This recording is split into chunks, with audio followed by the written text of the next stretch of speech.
Nós convidamos agora para a próxima palestra com o tema Interações entre os agrominerais regionais e os micro-organismos do solo. Convidamos ele que é membro do GAS, Eduardo Martins.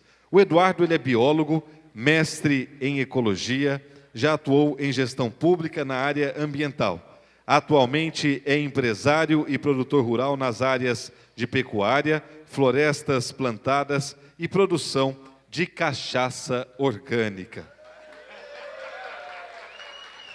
Bem, com a palavra, portanto, grande produtor de cachaça e uma ótima cachaça, nosso próximo palestrante, o Eduardo Martins. Tá bom.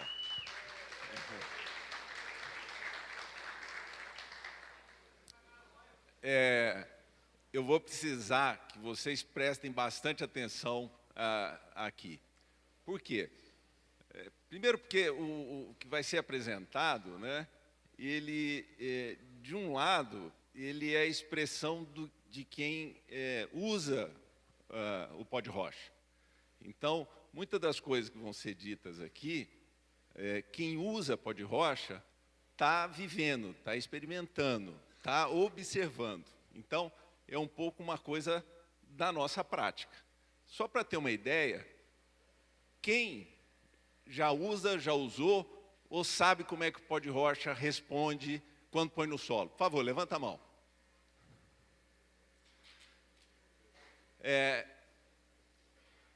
Não é tanto, mas quem já usou sabe do que a gente vai estar falando aqui.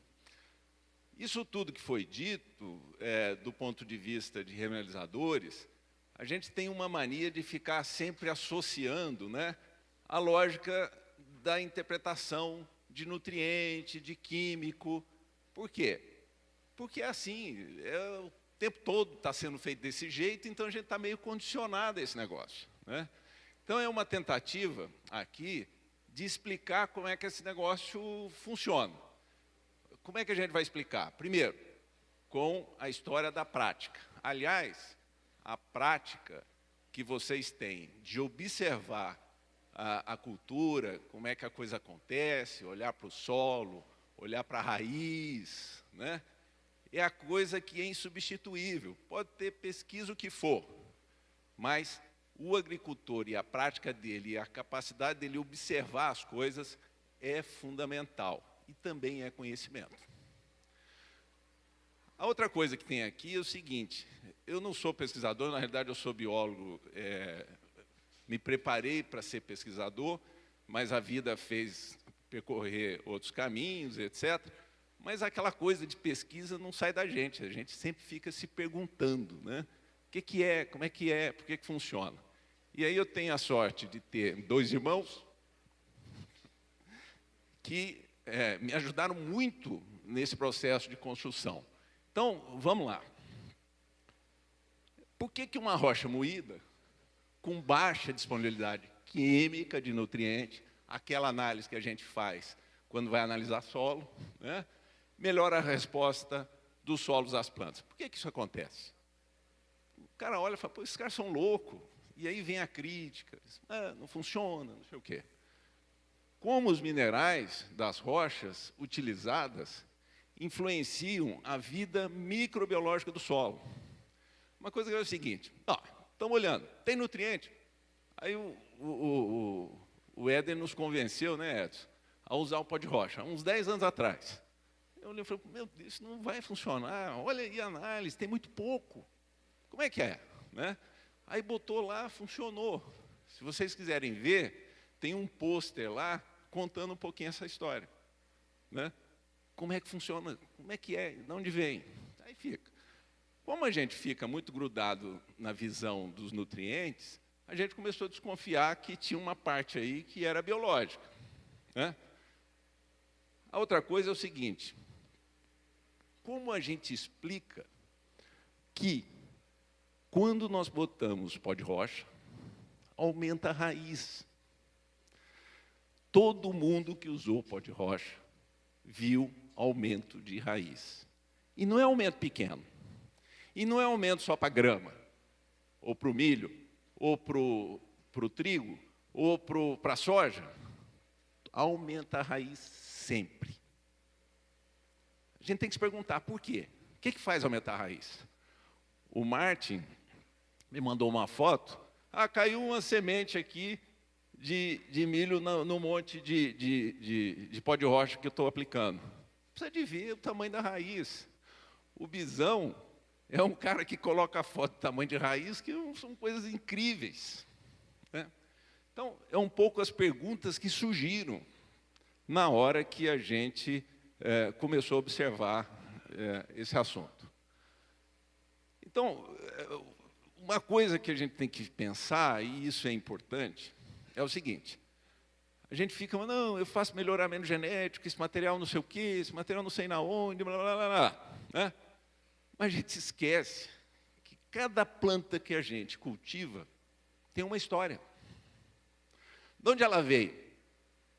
Como é que ela evoluiu? Em que condição que ela evoluiu? Essa é uma pergunta fundamental para entender por que pó de rocha funciona. A questão da composição não é só a história que afeta, né? Tem um problema de interferir na composição dos micro-organismos. Aqui tem um monte de perguntas sem resposta. A gente vai tentar, pelo menos, levantar essas questões. A outra coisa é o seguinte: a Magda explicou, e o Guto reforçou, que os minerais têm situações diferentes do ponto de vista de intemperismo. O que é intemperismo? É o pó de rocha que vai se alterando, vai mudando a condição de mineralogia que ele tem. E o que é que fica no solo? Porque o cara fala, não, eu fiz uma conta aqui, a quantidade que você botou no solo é muito pequena para gerar qualquer tipo de efeito. Faz aí a diluição, tá? Porque um pouquinho naquela quantidade de solo, vê a camada, 10 centímetros, não sei o quê, é nada. Bom, qual também, e depois como é que é essa história? Será que dá para a gente, e aqui não é afirmação científica, é um conjunto de elementos e informações científicas que a gente está tentando conformar uma maneira de explicar, tá? E tem uma generalização aqui. Inclusive, é uma coisa importante. Toda pesquisa que a gente faz, ela delimita, ela pega a realidade e diz, dividir, só vou analisar isso. E nós não lidamos com realidade dividida, a gente lida com a atividade de produzir. Então, como é que é essa história da interação minerais, planta e micro-organismos? Tá? Olha aí. Esse é um quadro que um pintor fez em 1500 e pouco. Ele é um homem constituído de plantas. É um homem cujas plantas estão conformadas. Por que esse quadro é interessante, né? A humanidade fez a sua civilização a partir do momento que conseguiu organizar a agricultura. Nós somos o que comemos. Não só somos o que comemos, nós somos o que somos por causa da agricultura. Mas por que isso é relevante para essa conversa de pó de rocha? Para a gente falar a respeito da origem das plantas que nós consumimos, as nossas culturas. Vou pegar 2 exemplos, trigo e milho, podia pegar qualquer um desse homem aí, e vamos ver o quadro.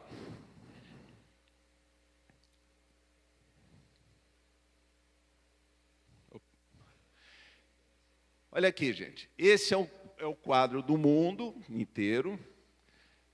Cada lugar que tem um símbolo ali é uma planta cultivada. Então tem coco, tem de tudo aí. Tem as frutas, tem os grãos, tem tudo aí. Isso mostra onde as plantas se originaram. De onde elas evoluíram. Da onde é que os homens, há 11, 12 mil anos, né? E ao longo desse tempo aí, 4 mil anos, dependendo da região, foi escolhendo aquilo que ele ia domesticar para produzir. E como é que ele escolhia? Primeiro, ele escolhia aquilo que tinha condição de alimentar, que tinha propriedade nutricional, né? Que tinha condição de ser multiplicado, que não era tóxico. Todas essas regiões de origem, o irmão Éder me ensinou, tem 3 possibilidades. Ou é vulcanismo, ou é a área de geleira, porque a área de geleira é importante. A geleira crescia, quando esfriava, depois voltava. Crescia e voltava. O gelo esfregava na rocha e formava um grão bem fininho. Esse grão fininho são as terras mais férteis dos Estados Unidos, da área temperada. O que é isso? Uma grande produção de pó de rocha em dimensões incríveis. Qual a outra possibilidade? Tem um lugar que nasce um rio, que carrega sedimento, e ali também tem outras origens. São essas 3 possibilidades de tudo que nós consumimos, que tudo que a gente consome e planta tem essa origem. O que caracteriza esses 3 sistemas de produção de solo, onde as plantas que nós produzimos se originaram? Elas têm uma característica de solo de serem ricos em minerais pouco alterados. São minerais novos, são minerais que a gente pode chamar de fresco, são minerais primários. Tudo que a gente cultiva vem desses 3 ambientes, que está aqui caracterizado, que o homem escolheu há muito tempo, e a partir do momento que começou a fazer agricultura, começou a criar civilizações. Agora vamos para o seguinte, está vendo esses solos daqui? São solos do centro de origem. É solo raso, são solos ricos em minerais, né? É interessante, o pessoal que estuda solo nessa região, ele vai fazer uma trincheira para estudar, a trincheira dá aqui, ó, porque em seguida já tem rocha. Agora, olha o nosso solo. São os mais velhos que tem, milhões, dezenas de milhões de anos, em geral profundo, muito profundo. Totalmente intemperizado, não tem mais os minerais novos, da onde as plantas que nós plantamos estão acostumadas. Aí a solução é a solução do convencional. Resolve alumínio com calcário, bota nutriente na boca da planta. Tá? É importante vocês entenderem origem, as plantas, a condição da origem e a nossa condição. Tá?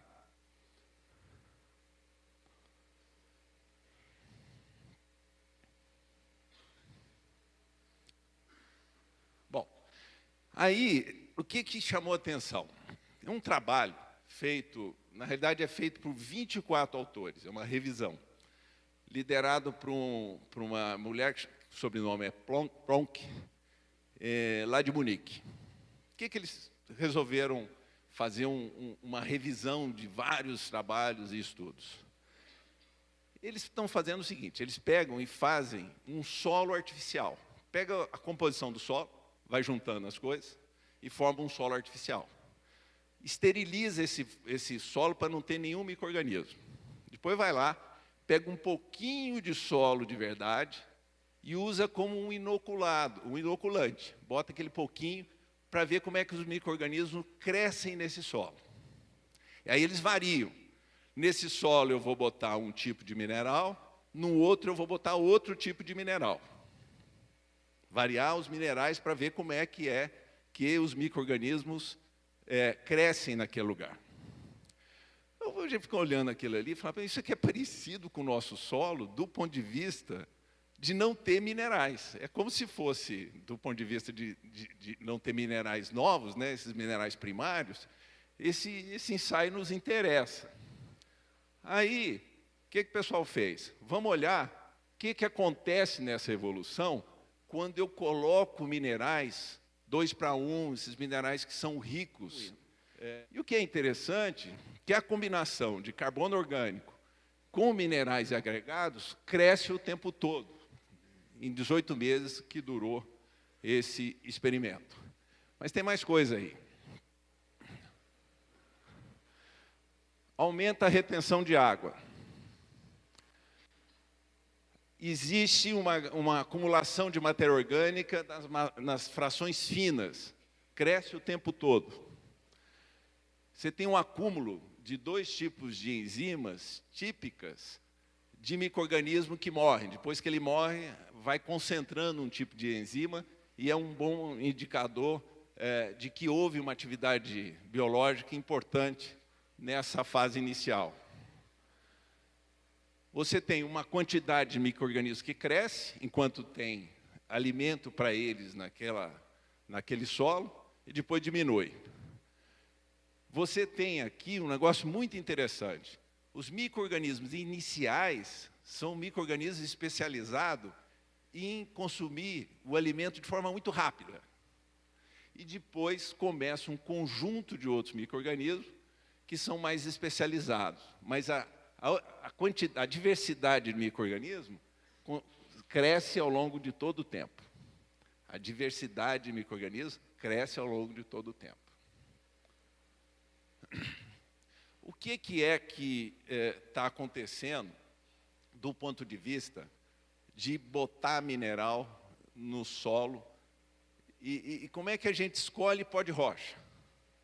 A gente escolhe pó de rocha onde tem rocha preservada, onde tem rocha pouco alterada. O que essas rochas são? São muito semelhantes às áreas de origem das plantas que plantamos. E o que existia antes na visão de intemperismo? O que eu estou falando em intemperismo é como é o tempo agindo sobre um lugar que muda aquele negócio. Na realidade, o intemperismo é aquele que muda as propriedades da rocha. Antigamente, o modelo que o pessoal tinha era esse aqui, ó. Tem uma sequência, é fininho o que acontece, é muito lento. É um negócio assim, fala, esse negócio de rocha é muito devagar. A visão hoje do que acontece é diferente. Essa atuação de micro-organismo na superfície, ela faz uma alteração que entra dentro da rocha. Essa zona aqui, que vai crescendo, ela é uma zona onde, a parte das alterações minerais que ocorrem, geram e produzem minerais amorfos. Fixem esse conceito.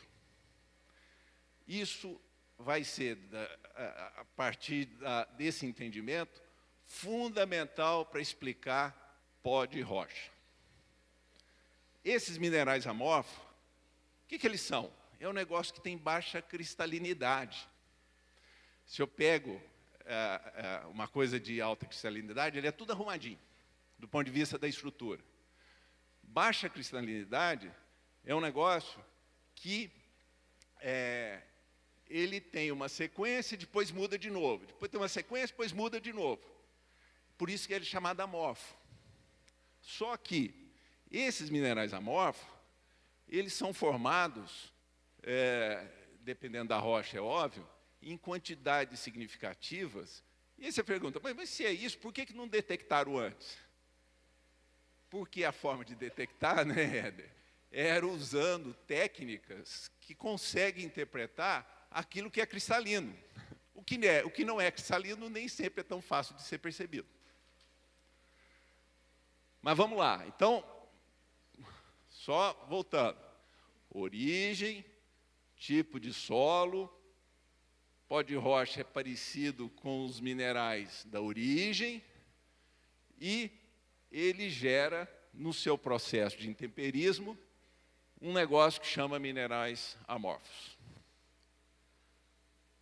Aí, um cara pegou e disse o seguinte, eu quero ver o efeito desse negócio de mineral amorfo num teste.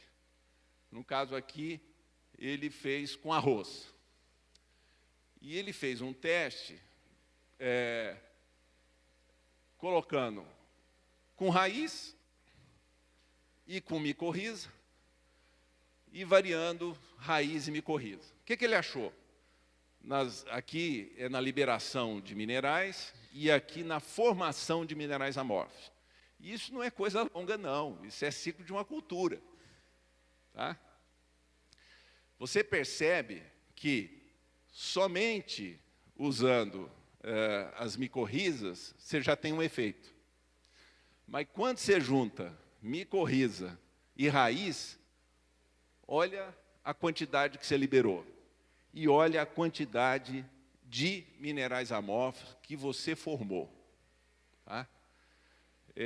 Isso quer dizer o seguinte: os ácidos orgânicos produzidos pelas raízes, depois nós vamos entrar um pouco para explicar por que raiz tem que produzir ácido orgânico e outras coisas, mas aquilo que vem dos micro-organismos conseguem acelerar a alteração da rocha e formar minerais amorfos. Isso aqui é outra coisa, é fácil entender. Imagina uma fotografia que está pegando o grãozinho lá do mineral e são 4 fotografias dos mesmos grãos. As 4 são do mesmo grão. Essa foto aqui de cima está mostrando o seguinte: onde é que o carbono está? Quanto mais amarelo e vermelho, é sinal que tem carbono retido na superfície do mineral. Tá? Aí você vê o seguinte, olha que coincidência, aqui é um carbono de um tipo, aqui é carbono de outro tipo. Na mesma superfície de partícula, tem dois carbonos sobrepostos. Tem 2 carbonos sobrepostos. Mas onde que está esse carbono? Onde eu tenho minerais amorfos. Aqui mineral amorfo de alumínio e aqui mineral amorfo de ferro. Onde eles estão coincide muito. Os minerais amorfos, por técnicas que são muito sofisticadas, conseguem provar que o carbono se junta nesses minerais em camadas. Em camadas. Depois nós vamos ver a consequência disso. Aqui é um pouco a interação mais de natureza química na interação dos remineralizadores no ambiente. Eu tenho, num ambiente nosso, que vem da atmosfera, né? Chuva, vem a acidez de chuva que tem ácido carbono. Eu estou juntando os remineralizadores que têm aqueles vários minerais, aqui são exemplos, os principais. E quando eu estou no solo, o que mais que eu tenho? Exudato de raiz e de micro-organismo. Vamos fazer um parênteses. Vamos imaginar o seguinte.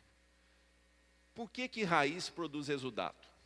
Por que a raiz pega um negócio e oferece para o ambiente? A quantidade que a raiz consegue oferecer de energia para o ambiente, através das raízes, que ela disponibiliza no ambiente, não é na raiz, sai fora da raiz. É isso que a gente está chamando de exudato. Tá? Chega a ser, em algumas situações e culturas, 20% de todo o carbono que ela está transacionando ali e operando. 20%. Será que a planta faz isso? Porque, não, a planta é um ser econômico perfeito. Se ela faz isso, é porque ela tem algum benefício. E sabe por que ela faz isso? Para conseguir recrutar micro-organismo para a sua rizosfera. A planta reconhece o que ela está precisando, sinaliza com exudato e recruta. Para recrutar o micro-organismo tem que existir naquele contexto, e traz para a sua rizosfera. Tem hora que isso é tão incrível de trazer para a rizosfera, esse micro-organismo vira endofítico, quer dizer o seguinte, o micro-organismo entra na raiz, estabelece uma reciprocidade com aquela planta. É claro que esse exudato e o que os micro-organismos produzem quando morrem também funciona como elementos ácidos, elementos capazes de fazer intemperismo. Quando ele intemperiza, ele libera nutrientes. Esses nutrientes, aí acontece um conjunto de coisas. Por exemplo, para cálcio e magnésio, uma parte fica solúvel e outra parte fica insolúvel. Aliás, é essa parte que fica insolúvel que vai explicar o efeito do pó de rocha para capturar carbono. Aí tem uma outra parte que é sílica, sílica solúvel, fundamental. Nós vamos ter mais assuntos sobre isso em outras palestras. Forma também, vindo do alumínio e do ferro, novas fases minerais. Minerais amorfos e argilas. Argila é aquela que mantém cristalinidade. Mineral amorfo é aquela que não tem uma cristalinidade fraca. E tudo isso opera para atender os nutrientes para a lavoura. Aqui, eu queria falar um pouco sobre a questão de carbono no solo. Todo mundo sabe que é fundamental a gente ter carbono no solo. A maneira, sempre que se fica se esperando e falando, não, eu tenho os resíduos de planta de cobertura, restos culturais, eu posso pegar e aportar matéria orgânica, né? E aí isso vai para cadeias grandes, que são alteradas, mas a gente fica sempre esperando o processo da umificação para ter carbono no solo. Só que o que a gente tem que começar a assumir é que existe uma possibilidade significativa, como eu mostrei naquelas 4 fotos, e importante, da gente ter carbono na superfície dos minerais. Essa é uma nova forma de ter carbono no solo. E carbono estável, protegido, para que ele possa funcionar de maneira estrutural dentro do solo. Quando eu tenho esses minerais com carbono, eles originam o sistema de agregado. Começa com microagregado e vai organizando a base de agregados.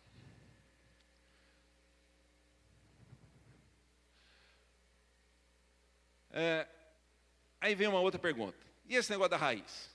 Né? A gente não sabe responder e nem tem uma pesquisa muito orientada para isso. Mas essa braquiária, a gente pegou semana passada, né, Edson? Isso é uma braquiária do norte de Minas. Estamos em plena seca.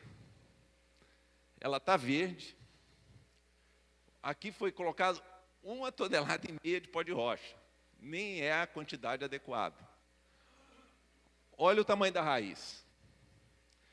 E não é só o tamanho. Quando você olha a raiz, em volta da raiz, você tem uma integração dos minerais com a raiz, que é um fenômeno que o Bisão sempre observa e sempre compartilha com o grupo, que é impressionante.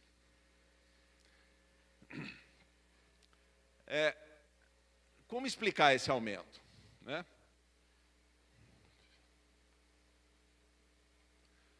Bom, a planta reconhece as condições do solo e investe em raiz. O pó de rocha, os minerais do pó de rocha, talvez não seja só os minerais, dão um sinal para a planta. E a planta compreende isso e investe em raiz. Quando ele investe em raiz, o que é que acontece? Aumenta a quantidade de exudato. Se aumenta a quantidade de exudato, aumenta o quê? A parte biológica. Se aumenta a quantidade de exudato, vai aumentar o intemperismo na rocha.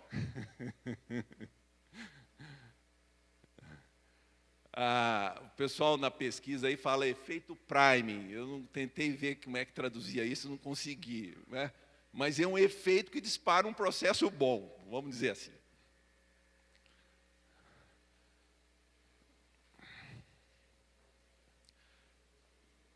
Esse reconhecimento se refere a entender, a planta entende que está lidando com as suas origens.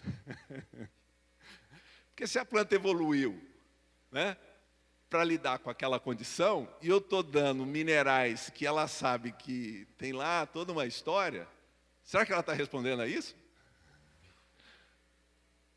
Como é que o investimento em raiz está associado à interação dos micro-organismos? As sinalizações são mediadas por eles, né?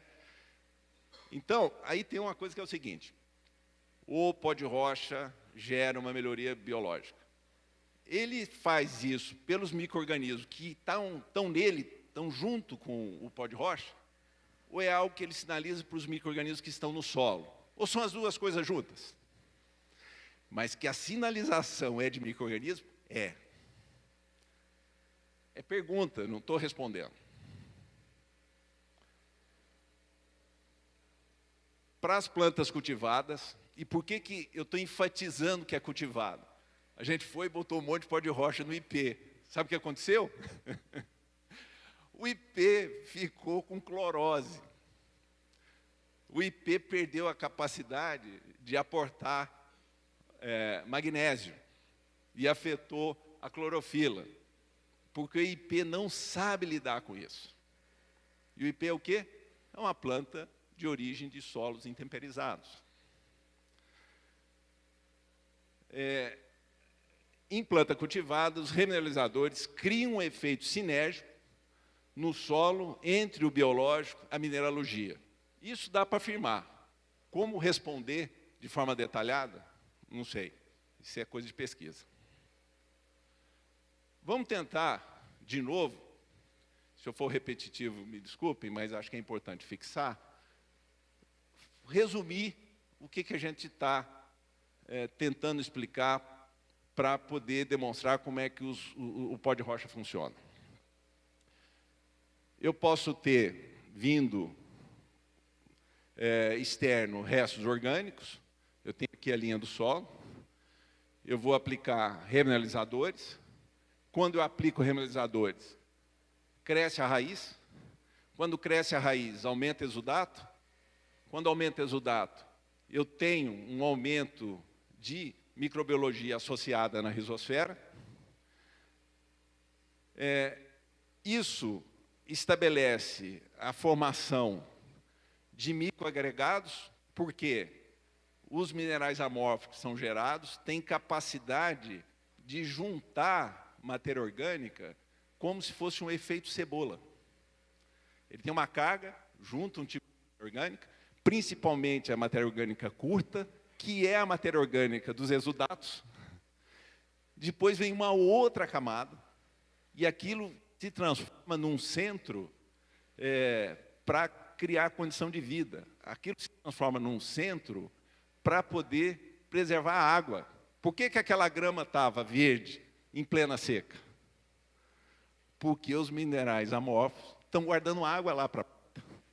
E a planta vai atrás desses minerais. Ela reconhece que aquilo é bom para ela. Esse processo de mobilização estabelece a retenção de carbono, que é isso que eu estou explicando, começa a estabelecer um efeito na estrutura do solo. É muito importante quem está usando pó de rocha começar a observar a formação de agregados. É a chave, inclusive, para nós, na prática, demonstrar que esse negócio funciona. Aqui é um pouco uma explicação que repete o que nós estamos falando. Essa explicação é parecida com a anterior. Mas o que é importante desse slide aqui? E tem a ver muito com o gás. para eu ter esse efeito, eu preciso de 3 coisas. Preciso de umidade. Então, onde tem umidade no solo? Olha aí o mapa do mundo. Vê se nós estamos bem colocados. Onde tem produção primária? Por que eu preciso da produção primária? Porque quando eu tenho produção primária, eu tenho exudato da raiz. Vê se nós estamos bem. Onde tem pH do solo? Mais ácido. Sabe que nós estamos bem? Isso quer dizer o seguinte, gente.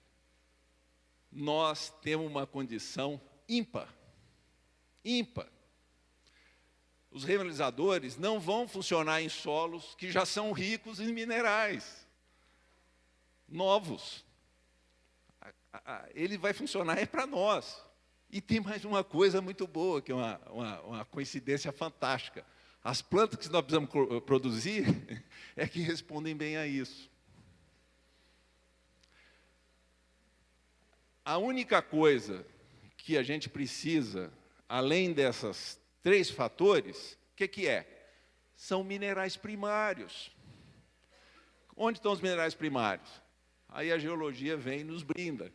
Olha, nós somos um país que tem muita alteração, mas vários processos conseguiram preservar rochas que são fundamentais para atender isso como insumo. Tudo que foi dito aqui pode ser resumido dessa forma.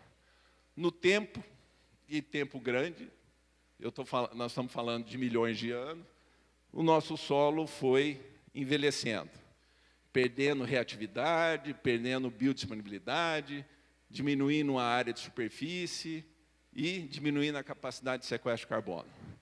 Quando eu coloco o remineralizador, num tempo curto, como o Guto demonstrou, eu consigo fazer essa recuperação de uma maneira extraordinária. É dádiva. É dádiva. Tudo que está dito está baseado nesses artigos. Cada númerozinho que apareceu lá nos slides tem uma correspondência com essas referências. Muito obrigado.